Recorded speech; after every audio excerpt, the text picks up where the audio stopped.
Hello viewers, কেমন আছেন সবাই?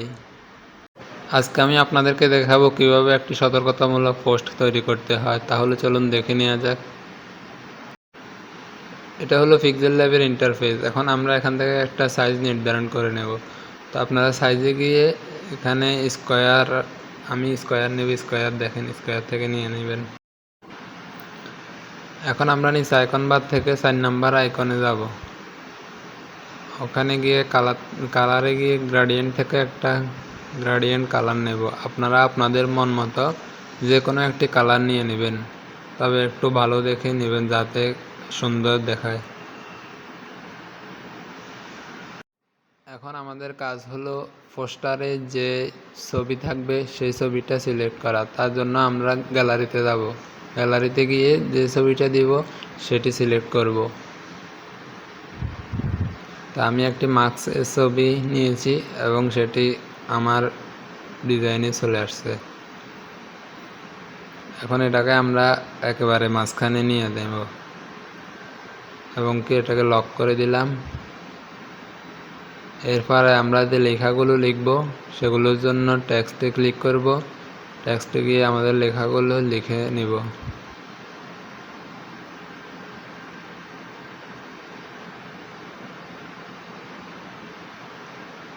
আপনারা আপনাদের যে লেখাগুলো প্রয়োজন সেগুলো লিখে নেবেন। যে ধরনের ডিজাইন করতে চান সে ধরনের লেখাগুলো লিখতে পারেন। এখন আমি এখানে করোনা সতর্কতামূলক একটি পোস্টার তৈরি করতেছি। তো আমি এখানে করোনা সতর্কতামূলক যে লেখাগুলো আছে সেগুলো লিখে নিব।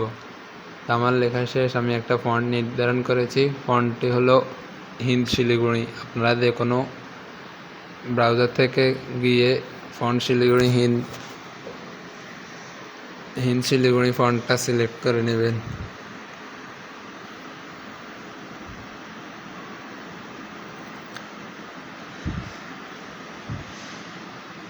আমার আরও একটু কিছু লেখা বাকি আছে, সেগুলো লিখবো এখন। আর আমি এগুলো লেখা শেষ। এখন আমি এটার জন্য ফন্ট সিলেক্ট করব। আমি এটাতে সূর্য ইউনিকোড ফন্টটা সিলেক্ট করছি। আপনারা আপনাদের যেরকম ফন্ট পছন্দ হয় সেরকম একটি ফন্ট বেছে নেবেন এবং সাইজটি ঠিক রেখে যেরকম সাইজটা সুন্দর লাগে ঠিক সেরকম সাইজ কালার ম্যাচিং করে নেবেন, নিয়ে ঠিক মাঝ বরাবর রাখবেন। এখানে রিলেটিভ পজিশনে গিয়ে মাঝ বরাবর করে দিবেন।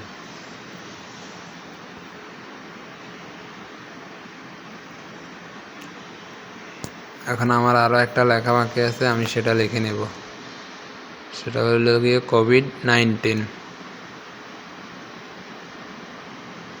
তো এটাকেও আমরা একটা ফন্ট সিলেক্ট করব। এটার জন্য আমরা ফন্টে গিয়ে ফন্ট থেকে যে কোনো একটি ভালো দেখে ফন্ট নেব। আমি এখানে বর্ণমালা রেগুলার ফন্টটা সিলেক্ট করছি।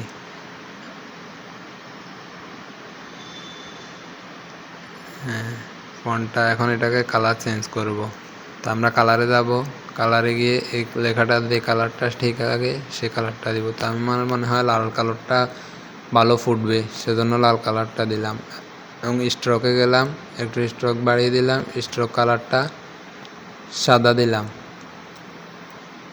সাদা লালের মধ্যে সাদা দিলে একটু বেশি স্পষ্ট দেখা যায়।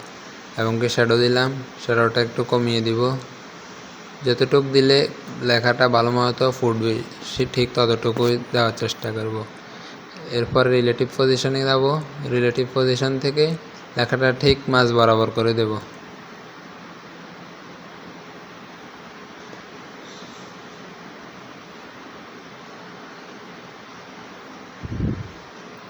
আমাদের মোটামুটি প্রায় অর্ধেক কাজ শেষ।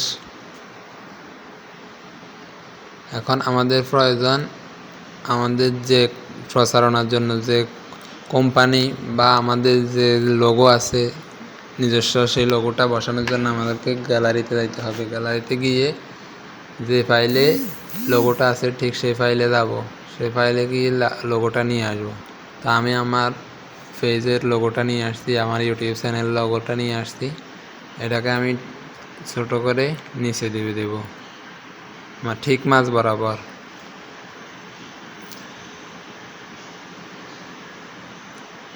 আমার লোগোটা সেট হয়ে গেছে, দেখতে পাচ্ছেন। আমি এটাকে মুভ করে মাঝ বরাবর নিয়ে আসছি। এখন আমি আমার যে সচেতনতামূলক পোস্ট, সেজন্য আমার নিজের চ্যানেলের নাম এবং কি ফেসবুক পেজের নামটা লিখব এবং সচেতনতা শব্দটা লিখে দেব। সচেতনতা লেখাটা আমি লেখা শেষ। এখন আমি এটাকে ফন্ট সিলেক্ট করব। তো আমি মাই ফন্টে যাব, রিসেন্ট ফন্ট থেকে আমার পছন্দের ফন্টটি, বর্ণমালা ফন্টটি সিলেক্ট করে দিলাম এবং এটাকে সাইজ মতো বসিয়ে দিলাম। মুভ করে জায়গা মতে বসিয়ে দিলাম। তো আপনারা আপনাদের যেরকম পছন্দ হয় ঠিক সেরকমভাবে করে নেবেন। যেখানে দেওয়ার ইচ্ছে হয় সেখানেই দিতে পারবেন।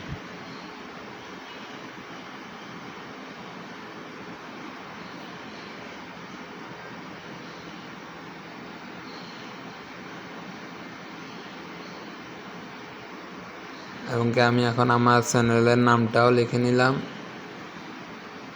এবং কি এটা কালার সিলেক্ট করে দিলাম। এটা ঠিক সৌরভ ক্রিয়েশন লেখাটা সূর্য ইউনিকোড ফন্টটা দিয়ে সিলেক্ট করা।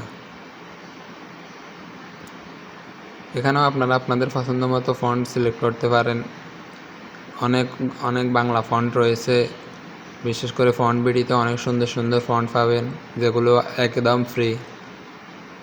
এগুলো আপনারা বিনামূল্যে ইউজ করতে পারবেন, আপনাদের মন মতো করে ডিজাইন করতে পারবেন।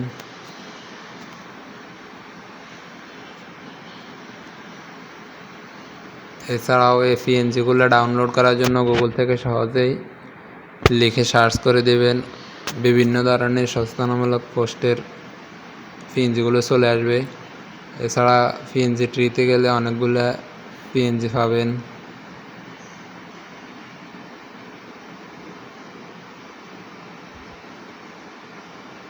সেখান থেকে সেগুলো ডাউনলোড করে নেবেন এবং আপনাদের মতো যেখানে ইচ্ছে সেখানে সেট করে দিবেন। তো এখন আমার সবগুলো কাজ শেষ। আমি এটাকে সেভ করে নিচ্ছি। সেভে গিয়ে আলট্রা দিয়ে সেভ করে নিলাম।